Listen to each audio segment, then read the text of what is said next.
Right, ladies and gentlemen, I'm about to reveal a secret about GDC you may not be aware of, and that is that every year, at random, they pick one speaker who has not received any evaluation forms.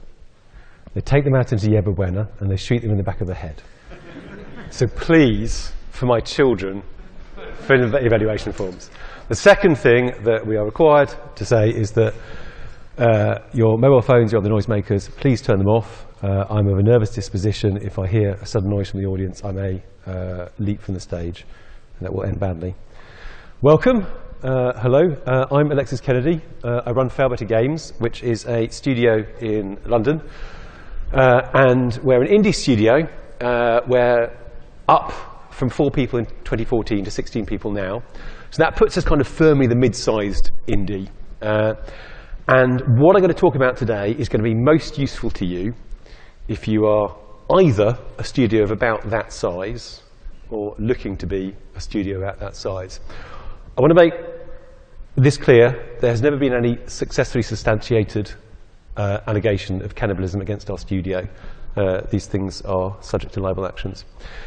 We make a game called Fallen London. It's a web-based narrative thing that's been around for years, and we're best known at the moment for a game called Sunless. Sunless made using a bundle of techniques that are very popular and successful with indie studios, which I'm calling open production because I like things that sound like buzz phrases. Kickstarter, early access, paid betas, getting feedback from your community early, interacting directly with your community. They're not for everybody.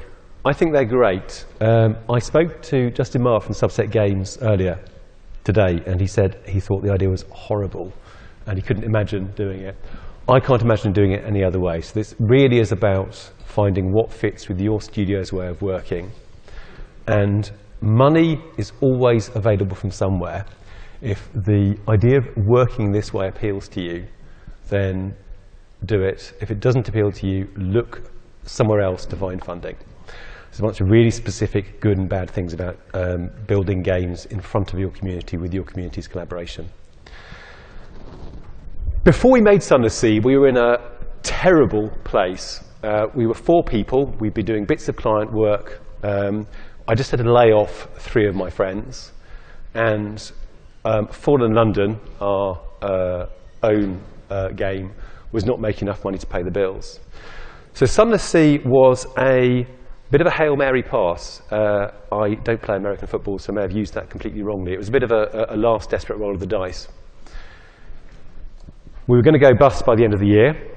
We'd never made an actual video game. All our work had been web-based stuff, browser-based, traditional web development. We'd never built a Unity game.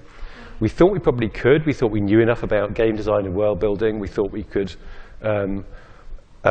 make a go of it. We built a prototype to make sure we could. But it was very uncertain, and it worked out. So this is not a epoch-making headline success, but it is a solid indie success that most studios of our size would be very pleased with. We fucking were. And the key thing is, this is a very attainable success. If you are working in a team of 2 or 3 or 4, if you are wondering whether it's ever possible to make a living making video games, there's a bunch of stuff you can do. There's a bunch of opportunities available to you that allow you to do this sort of thing. A couple of points I want you to take away above everything else. This is our loop. We build stuff, we listen to our community, we build more stuff. So first of all, we've been around for 4 years when we started building Sunless, and we were, as I said, in a dire place. We didn't have much money, we didn't have many resources, but we did have 4 years' worth of community. So if you have been working on your own, even if it's only for 6 months, let alone if it's for 4 years, you have built up a backlog of people who know you and know your work. When you issue the call to Kickstarter, we'll come out and help you. Or the call to early access or any other kind of open production mechanism. So even if you feel like you've been plugging away and getting nowhere, you have been getting somewhere. Having a community is almost as good as having money in the bank. You can't spend them, but they will help you And they'll help you in terms of feedback, they'll help you in terms of spreading the word, which is hugely important. They'll help you in terms of keeping your morale high in the dark times. So if you've been struggling, you haven't done nothing, you've just not got there yet. And the other thing I want to talk about is sustainability. When we made 100 grand out of Kickstarter, we felt like we had all the money in the world. Our monthly studio burn, team and rent, is now about 60 grand. So all the money in the world doesn't last very long. Burn is much lower then, obviously. But if you're an indie team and you suddenly get a giant chunk of cash, even if it's a giant chunk of cash after Kickstarter and the credit card companies have taken their cut, it is just the beginning of your journey. Same thing with the game launch. We sold 40,000 copies in the first week of early access, far outstripping our most optimistic projections, because our optimistic projections are pretty conservative. But again, that was just the beginning of our journey. The money we made from that wouldn't have lasted long. And if you are running an open production process for a game, if you're making games for an audience, you want to bring the audience with you into the future. You want to build a studio that will survive the next 2, 3, 4 games, and you want to have an audience that will help you and trust you as you build those 2, 3, 4 games. Here are 6 things. These are all challenges or problems or techniques we found to deal with some of the specific issues of open production. And this is, I think, probably the most important of those. Marketing, I bet a lot of you in this room think of like flossing. A lot of you don't, a lot of you have been around this mill. But marketing is a thing you do at the end of your game production cycle in order to make sure that people actually buy it. It's not. It's not. The window of opportunity when an indie game could just get on Steam and sell through sheer luck is over. The chances that your game will be so brilliant it will get picked up, become world headlines and spread through sheer word of mouth, it is possible, but it's a very low chance. This yellow text is a very pungent quote from my director of communications, and I would say something slightly different. I would say you would not put out a game without debugging it. That would be criminal and stupid. You shouldn't put out a game without marketing it either. And when I say the indie checkbox, what I mean is that a lot of folk, and I've been guilty of this in the past, God knows, read all the genuinely valuable advice on the Gama Sutra, 5 things you absolutely must do if you're an indie game company posts. Do those 5 things, sell 300 copies, the game disappears in the dark without a screen. And then you see one of those fucking heartbreaking posts on Gama Sutra that says, we sunk a year of our life into this game and nobody heard of it and nobody found anything. So it's not enough to send out some press release at the end and feel like you've done your job. You need to be thinking about how to explain your game in a sentence or 2 from the get-go. What makes the hook, what the central creative core of the game is, and how to express it to other people. And you will iterate on your game all the way through. One of the things that open production allows you to do is iterate on marketing as well. You tell your community what you're going to make, and they go, huh? And then you fix that. When we first talked to our community about Sunless, we talked to a very small number of core fans. And we said it was going to be 2D Elite with steamships. And nobody under the age of 40 or outside the UK at that time had heard of Elite. Now you have, because of Elite Dangerous. But then it was completely novel. So we took Elite out of the pitch. And one of the advantages of doing open production is you expose your proposition, your hook, to gradually large numbers of people. In our case, it was core fans, then larger core fans we tested our Kickstarter message on, then Kickstarter backers, then early access people. And at every stage, we had the opportunity to learn and change our message before we went full launch and before we were stuck with whatever we dealt with. And the tagline of Sunless is lose your mind, eat your crew. That came quite late in development, just before early access, I think. We didn't get to there without getting a lot of feedback from our community and working out what appealed to them about the game. And lose your mind, eat your crew. We hear again and again people saying, you know, as soon as I heard that, you had me, I bought the game. The community. This is a point that Raf van Leerop made in his talk last year about Long Dark, another very successful, in fact much more successful early access game. Your community can give you feedback on your game, on your messaging, on your design, on your game experience, and that feedback is absolutely essential. It's as essential as the funding they can give you. But they will also try to tell you how to fix it. They know when something is wrong. If your community tells you something is wrong and you don't listen, you're probably blind. But if your community tells you they know what's wrong, they might or might not be right. If your community tells you how to fix it, then they'll almost always be wrong. It's your job as developers to work out how to fix it. It's their job to tell you when they don't like it. So never confuse the two. They're not an advice council. They're a canary. They tell you when things are broken. They don't tell you how to fix it.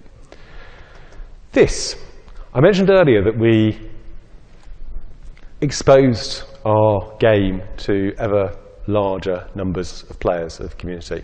So we started out with about 30, we went to about 100, then we hit Kickstarter, that grew the community, then the Kickstarter took off, that grew the community again. But at the very beginning, we told our early community, our core community, and we told them that Kickstarter was coming. So first of all, if you are thinking of running a Kickstarter, and nobody should be in 2016 thinking of doing this, if you think of running a Kickstarter and not telling anybody about it until the day, bang your head against a wall until the desire to do that goes away. I don't think anybody is still doing this, but statistically somebody is. We did it with our first Kickstarter, and it's preposterous. As soon as you run a Kickstarter, start a Kickstarter, the clock is running. You've got 30 days to make all that money. What a shame to fail a grand from the finish post.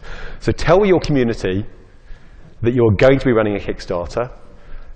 Tell any friendly press contacts you have that you're going to be running a Kickstarter. I know it's very hard to get press to listen to anything about Kickstarters, but if you have contacts, use them.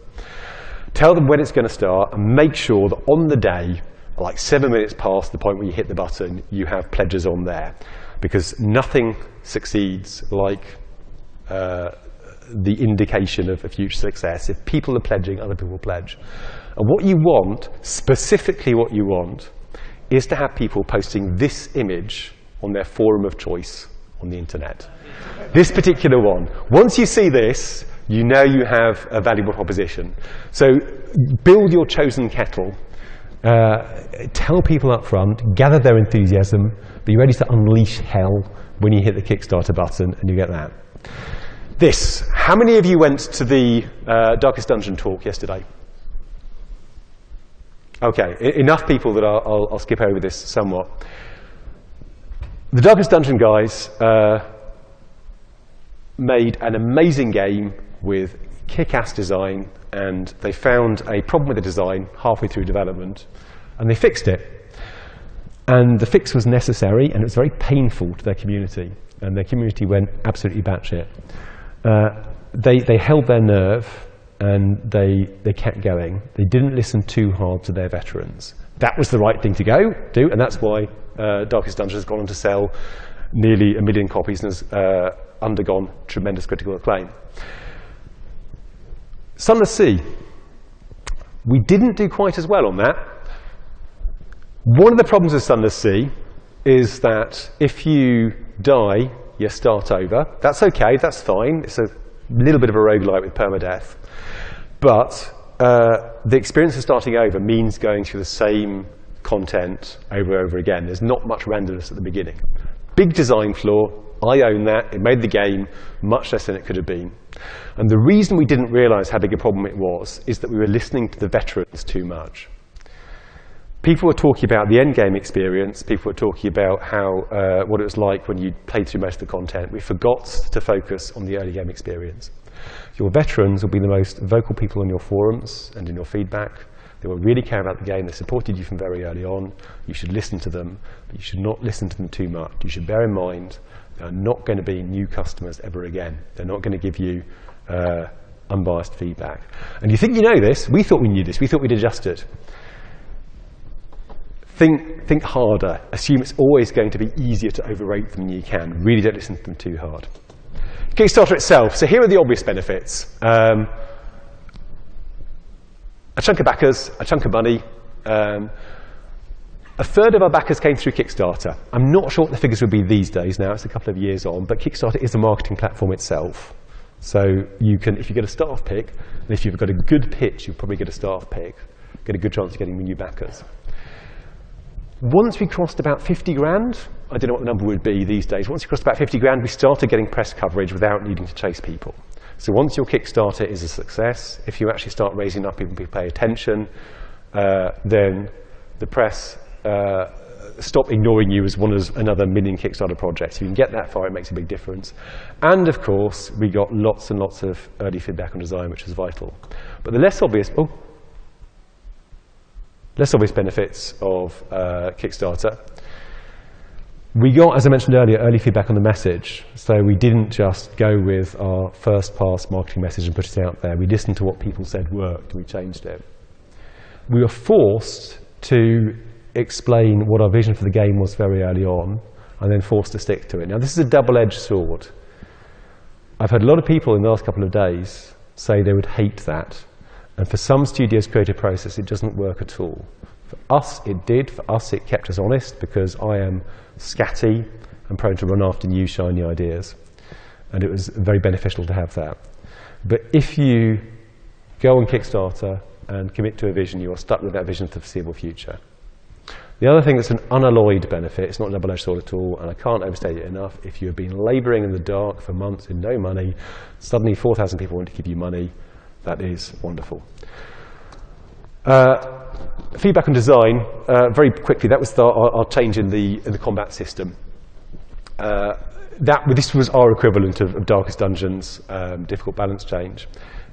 We went from the combat system on the left to the combat system on the right. Very late in development, cost a couple of months, very difficult, very painful, absolutely worthwhile. Lifted the game from people going, the combat's awful, to people going, the combat's okay, but a bit meh. And I'll take that. Two things about that. First of all, again, something that's come up a lot in the last few talks, is the difficulty of making major feature changes in early access. So I think of it like this. You have goodwill that you spend like currency from your community. If you treat them well, if you treat them honestly, then you accrue more of that goodwill and you can spend it on major feature changes. But you can't do it wildly. Doesn't mean you shouldn't do it at all. Just make sure you have the goodwill in the bank and be ready to cushion them when you go through. Stretch goals. I hate stretch goals.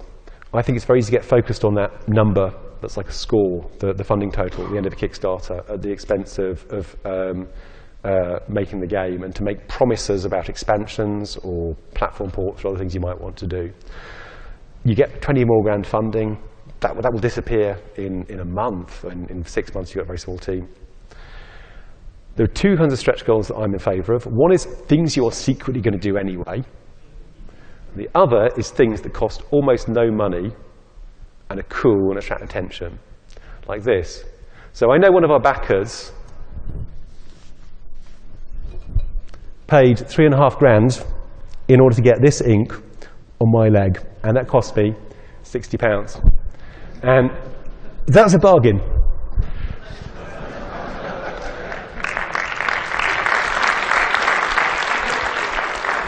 So if you can find stretch goals that are interesting and low cost, then do them. Otherwise, think very carefully before committing to promises to the future.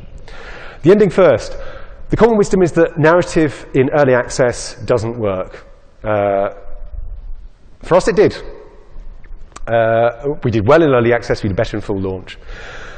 And I think the reason that this worked better for us is that we did the ending first. This is a good rule for writing generally if you're doing content, but it's particularly important in early access. The moment we launched the game, people could finish it, unless they found a bug. But in theory, they could finish it, they could actually achieve a victory condition. So you could get to the end, and then over the next year, we blocked in all the content in the middle. So people could play the game through to the end, then come back and find more content. And also, they could trust us. It didn't look like we had just started writing a story and we're going to make it up as we went along and work out what to do when you got to that point. So if you're going to do a content-based, narrative-based Kickstarter, always make sure you have an ending that you understand.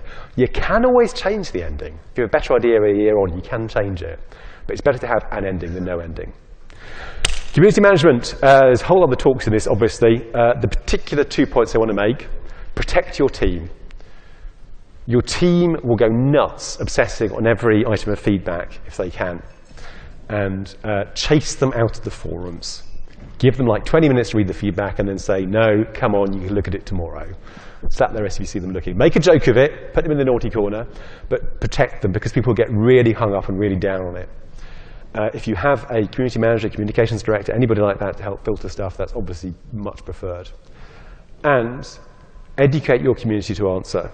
So if but lots of people come to the game and say, I don't understand Sunless at all, I die constantly, it's really hard. Our community would say, yes, it's supposed to be hard, and then teach them how to go through it, and that would save our time responding to people.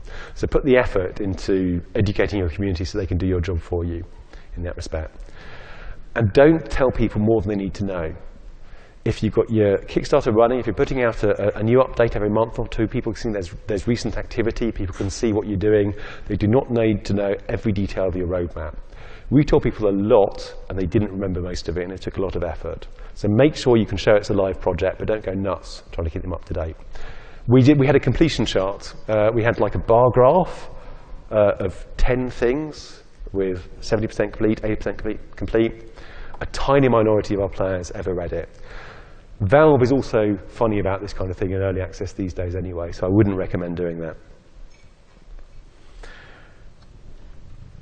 Always, when you are releasing on a new platform, especially as indie devs who might not have done this before, do some sort of soft launch or some sort of limited beta beforehand.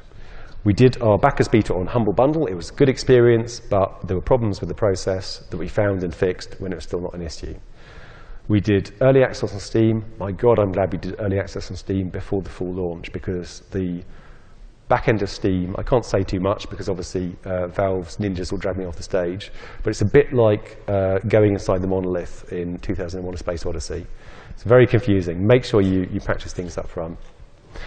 And this, if you do well, if you're a delicate creative soul, and many of the people in this room are, I certainly am, make sure that you are ready to be supported by your friends and your team when you suddenly look around and see that you've succeeded in the project you've been working on for the last 6 months, 12 months, a year, 12 months, 2 years, has finished, and you don't know what to do with your life. Make sure there's somebody who's there to catch you in your fall. It sounds like a nice problem to have. You're successful, you get depressed, but even a fairly minor success, you get the post-project blues. Quick follow through at the end. So we learned a lot from open production, and we thought very hard about how to make that work in our production process, both in the future for other open production projects and more generally. I'll skim through these, I'm short of time. Vision is the most important thing. Again, there have been several really good talks about it this year. I particularly recommend the Red Hook guys' Darkest Dungeon Creative Direction talk, if you find it in the vault.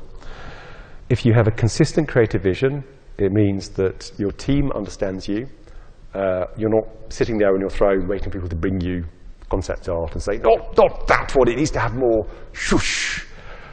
And your community understands it. Your community can tell you whether they like it or not.